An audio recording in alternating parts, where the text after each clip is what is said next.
this? It's a seabird. Could this be the bird that can fly in water? Oh, look over there! Huh?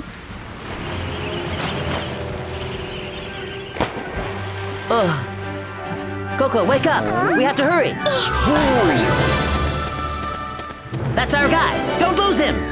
Whoa! You're the bird that can fly underwater, aren't you? I do hunt for fish in the ocean, but I can't fly underwater. Well, you can't fly in the water with your big wings? Now, why would I use my big and beautiful wings to swim? These wings are for flying in the sky! She ain't lying. Then maybe the swimming bird has small wings. So what's our next move? There's a saying amongst all the great detectives. There is always evidence left behind at the scene of the crime. Would you get to the point?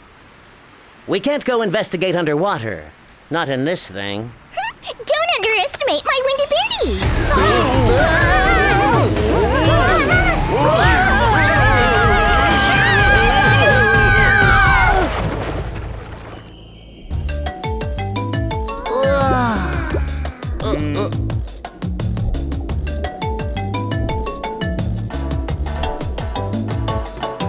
It's so pretty, huh, Baba?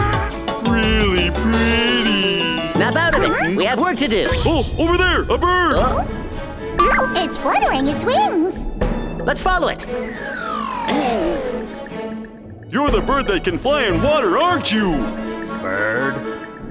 Baba, it's not a bird because it doesn't have a beak. Pete's right. It's feetless, too. And these aren't wings. They're my fins. Well then, have you seen a swimming bird?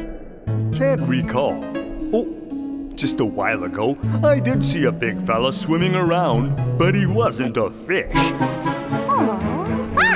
Was it this guy? Yeah, that's him. The mystery is solved.